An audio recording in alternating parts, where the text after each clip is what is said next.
the more I am, everybody. Another big round of applause. Woo!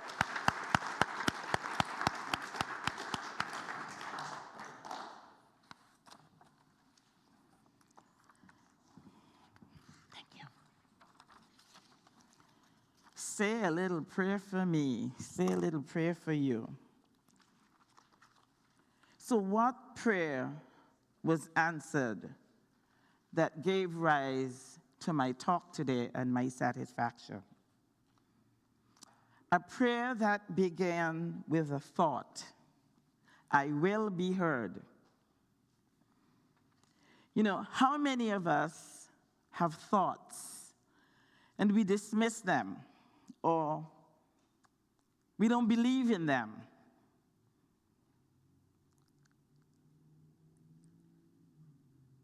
A thought is like a seed. You plant it, you believe in it. We have to take prayer to a level of our personal belief. And we have to ask each and every one of you to help us with that belief so that it gets rooted. By itself, it doesn't mature. But with your help, it does. So my question to you continues to be, you have an idea, you have a thought, and you prayed it into existence. But we are not patient with it. Hurry up, prayer, hurry up. Hurry up. I prayed for you yesterday. What happened to you today? We're not willing to give it the time, the space, the energy,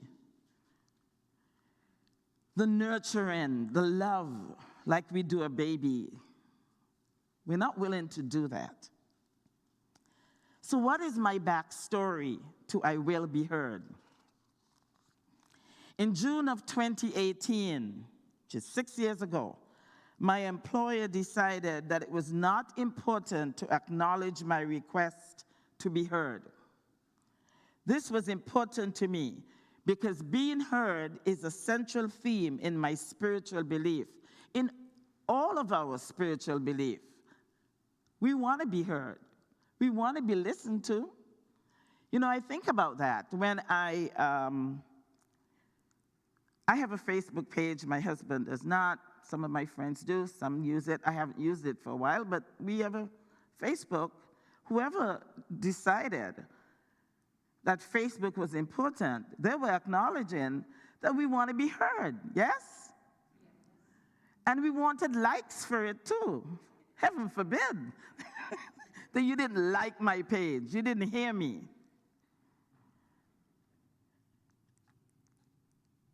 And being heard, the truth is, in order to seek the healing power of truth, being heard is important. It has been borne out by many. One of my favorite authors, Meg Wheatley, reminds us in one of her messages why being heard is so healing. We live in a I always say this. We live in a universe that is participating. That's why I mentioned Facebook. And I recognize that the ultimate responsibility of that begins with each and every one of us. It begins with me, it begins with you. I am an active member of a leadership group, and in that leadership group, Center for Purposeful Living, we have a training called the Art of Convening, where we follow a wheel. And that wheel is a reminder of the important pieces of our life that needs to be in place. My favorite on the wheel is each voice is needed to reveal the authentic wisdom in our engagement, hearing all the voices. Martin Luther King reminds us of the importance of being heard. He said, and I quote, "Our lives begin to end." Listen to this. Our lives begin to end the day we become silent about things that matter. Song of Solomon, chapter 2, verse 14. Let me hear your voice, for your voice is sweet to me. And 1 John 5:14. This is the confidence we have in approaching God, that if we ask anything according to his will, he hears us. So, who dared them not to hear me? Wrong person. You know, I have an African friend who said to me, in South Africa, we have a saying, for people like yourself who are determined to make a difference, they hit a rock. And in that saying, my standing up to the herd, being heard, when you're in South Africa, the saying says, when you strike a woman, you strike a rock. Psalms 19:14 says, let the words of my mouth and the meditation of my heart be acceptable to you, O Lord, my rock and my redeemer. I set out to be heard, and I was heard. When you're not heard, you feel an emptiness, a woundedness, like a dark, empty hole inside. So you do not feel whole. You do not have that arc of recognition. So it mattered to me. It mattered to me. I was heard, officially heard, on March 22nd, 2024, a couple of months ago. After 6 years, I sat through, many of you know my story, some of you don't. I sat through a 9-hour deposition. I chose this date because it had a double meaning to me. You see, in unity, we learn we must first do our self-work. We learn that. That is part of our mission. That is part of why I like unity. It's not just coming to church for church. You come to church and you have to work at coming to church. Because after you leave church, some of the messages that we receive sends you home to do your work. There's action. And some of the work I needed to do, I have a whole list, and some, as I'm sure many of us do. But you take it step at a time. But the choice of March 22nd is the birthday of my grandmother. And see, I have a lot of generational trauma to heal with my grandmother. And part of that generational trauma with my grandmother is about practicing forgiveness. And I work at it all the time. And my grandmother's birthday was March 22nd. And I said to my husband, I'm going to choose. I had a choice. And I chose March 22nd because I knew she would be there with me. I knew she would understand and help me through this. And she did. She came in flying colors. I was strong. Matthew 23:26 tells us, first clean the inside of the cup so that the outside also may become clean. I had done my work, and she stepped up for me also. What did it mean to forgive my grandmother? You see, as a child, my grandmother did not honor my voice. I had quite a voice as a child. It hasn't really changed. I was ahead of my time. I should not have been saying what was on my mind. And I did. So I got in trouble a lot. You can well imagine.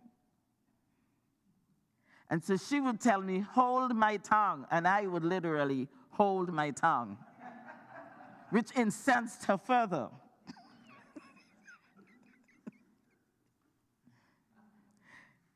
And I'm telling you, my grandmother and I go way back. I have shared many, many stories of my grandma, and one of them I will repeat because I repeat it often. My grandmother made everything I wore. My grandmother taught me to sew. I continue to sew my own clothes. I wear my grandmother proudly. That is such a powerful message, because sometimes the things that pain us, sometimes from our generational trauma, the things that pain us are the things we do need to face. And when we face them, it's amazing what joy can come from it. I still have work to do because my grandmother shows up at times. You know, she's at my table when she's not invited. And I ask her to leave and she comes back again. Anyhow, we've got work to do. But in Unity, we talked about denials and affirmations. I had to do some denial work. I had to acknowledge some of that. I'll talk more about affirmations and prayer later. How did I do some of this work? One of the ways I did this work is practicing of stillness. When you truly become still, your internal thoughts, your unconscious mind can rear their ugly head in the form of a fog. You know, you're quiet. For me, my practice was to go to the lake. My preference would be the ocean, since I was raised at the ocean, around the ocean. But here in Minnesota, I go to the lakes. I know just about every lake. And I sit and I stare. Sometimes I go to the waterfall, like last weekend. The falls are beautiful. If you're in Minnesota, Minnehaha Falls is a beautiful place. If you're visiting online with me from someplace else, go to the falls in your area, the lakes in your area, the water in your area. Water has an amazing calmness to it. For me, staring at the water helps me to get to my center. It helps me in renewal, revitalization, and restoration. It is a peaceful spot for me. When I'm there, I think, and thoughts come up that, like, go away, go away, go away. You know, when you get quiet, all kinds of things come up. Your to-do list comes up. People you need to call. Things you haven't completed. Your procrastination.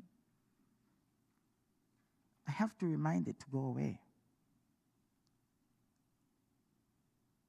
I say, it's like you're in a fog. Fear comes up.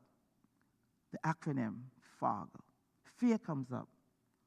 Obligation comes up. Guilt comes up. That needs to be cleared. Your thoughts, if you do not, you have to be in control of those thoughts.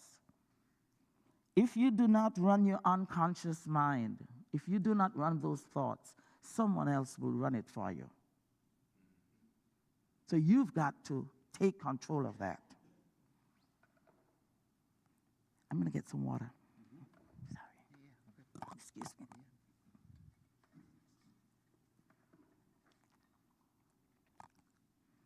Thank you. So I was now tasked to navigate the constructive tension of these thoughts. Because thoughts, for me, led to doubt. Doubt that would pop up, causing me to question my decisions. What decisions I need to make? So I make a decision and I get obstacles in my way. Unforeseen circumstances like delays or I have to wait on something. B, blockages that might create tension. So I go from the fog to doubt, and I'm navigating this constantly. Am I the only one that have this living this fog and doubt dance? It's kind of like a dance, you know? Like, oh my God, I remember this. And you're in this daze that you constantly have to navigate. But the most important thing is, do not give up. Do not give up. Do not allow this dance, this movement between the fog and doubt to take over. Stay strong with your belief.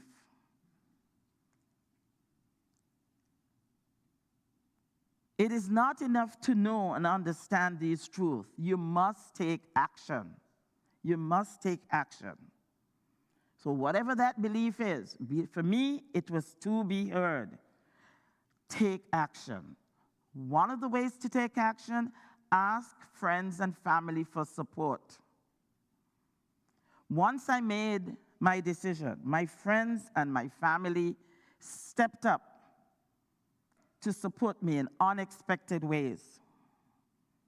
I have so many people, some of you here, some of you online, some of you not even know that I'm talking about you today. Stepped up in unexpected ways.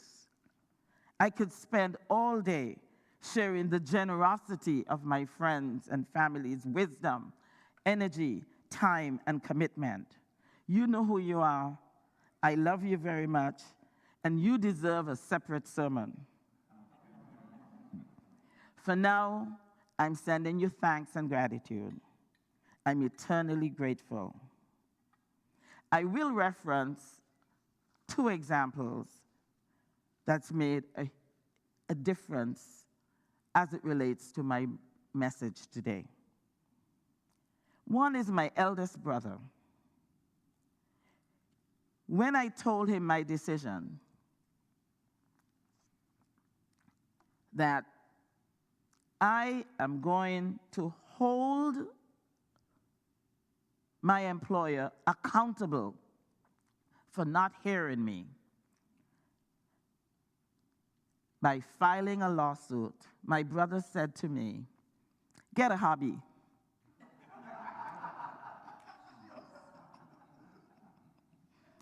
I go, "Okay." Explain that to me. He said, "I mean it in good terms because it's going to take a while." This was 6 years ago. I took it in good faith, and I set out to get a new hobby. If you know me, I have lots of things going on. To come up with a hobby, something else. I decided to take up poetry writing. I had never wrote a poem in my entire life. I have now written over 150 poems.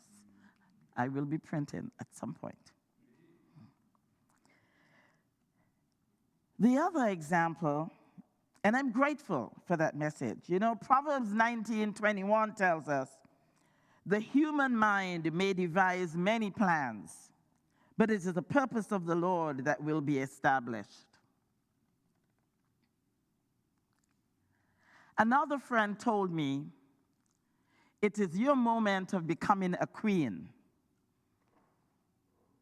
Well, that one made me stand up.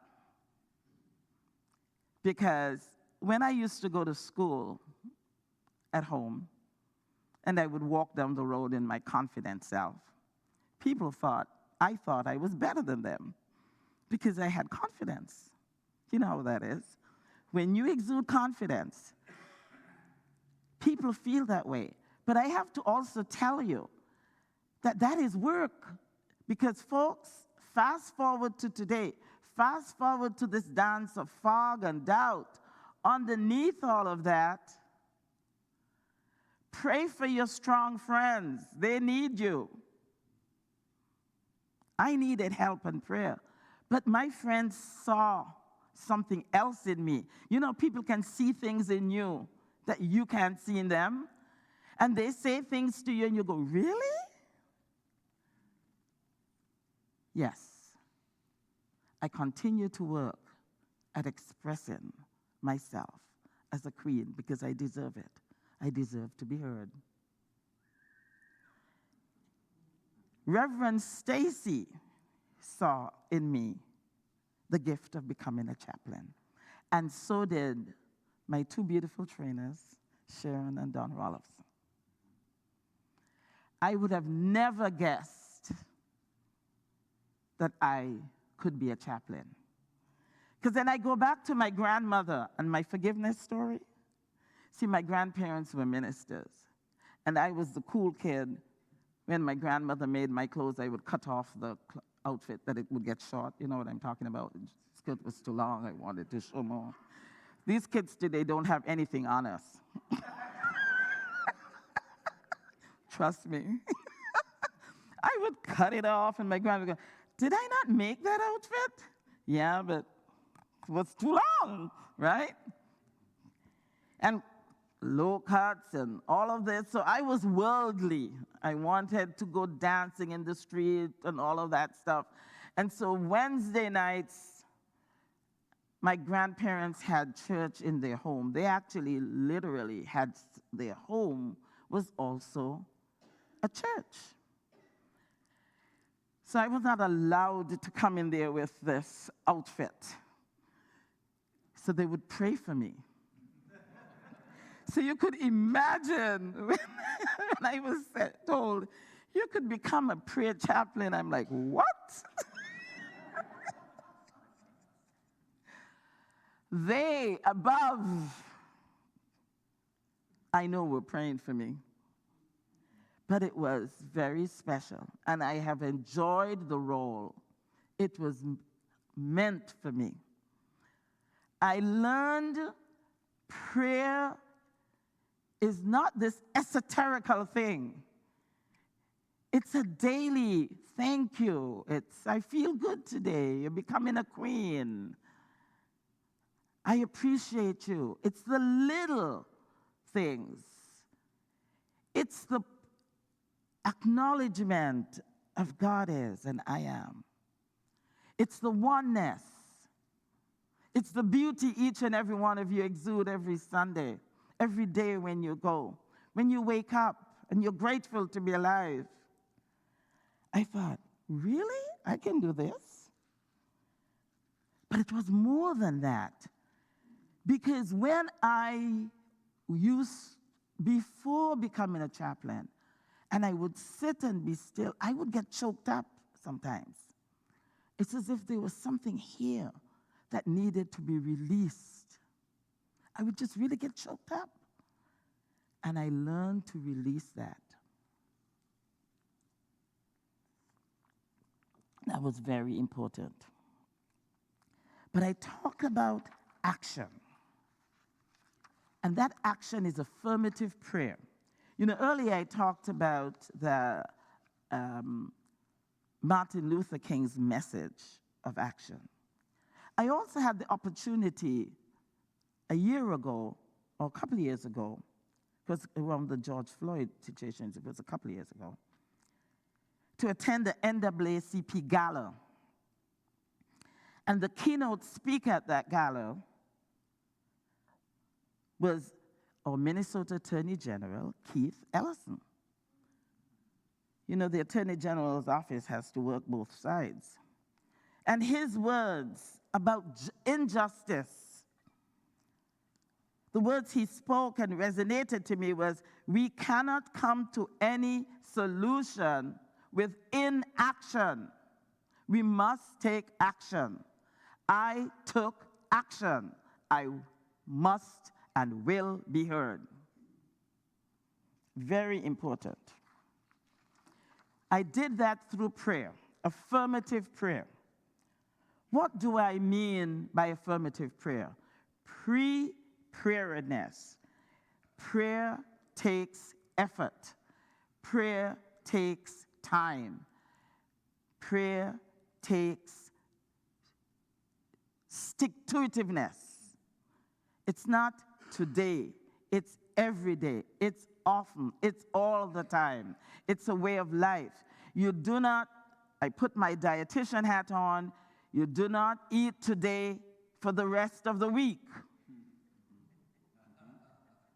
You eat a couple times a day, don't you? I do, and some. That's prayer. You have to feed your soul the way you feed your bodies. It's important. When you do this, you align your consciousness with the expressions of God's consciousness. Our prayer time is our choice. We're not standing here to say to you, I'm not standing here to say to you how long you should pray, how short you should pray. Pray. Myrtle Fillmore reminds us, one of our founding leaders, prayer is a spiritual tool that we use to make a sacred connection with God. Although we're always connected to God, and nothing we do can change this truth. When we pray, we strengthen that awareness. We strengthen that oneness. Folks, become still. Take a deep breath and resonate with a century-old song that we will be singing. It is well. It is well. It is well. All is well in spirit and truth. When I shared with Reverend Stacy how satisfied I was to be heard, I actually did not use the word satisfied. I said to him, I am so happy, was my words, that I was heard. He said to me, Charles Fillmore, in his book, Atom Smashing Power of the Mind, speaks to, now at rest is my center, and say it is well. Thy work is sure, I am satisfied. Every man who accomplishes things sees first in his mind what he wishes to do. I saw first in my mind, I will be heard. 6 years later, I'm heard. Charles Fillmore continues to say, put away that doubt. Put away that doubt. It will impede or defeat you.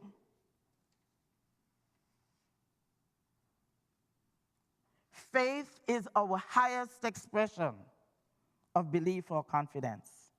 Believe in the possibility of divine mind as you pray. For Matthew 17:20 tells us, for truly I tell you, if you have faith the size of a mustard seed, you will say to this mountain, move from here to there, and it will move, and nothing will be impossible for you. Take a deep breath and let us pray.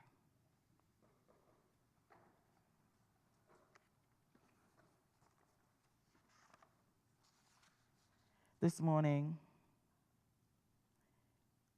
as we're invited to breathe slowly and fully, we begin in peace. In the center of your being is peace. Dwell in that center. Know that your hopes and intentions are imbued with peace. Know that the light of divine wisdom is your guide. It is the power of God present in your inspired thoughts. When you need a sense of direction, turn to God in prayer. Affirm your wholeness. Affirm the truth that at all times, divine power is present. Nothing can ever be missing. Nothing can ever be wrong or broken. Feel free to live in the light of spirit, which embodies your health and your well-being.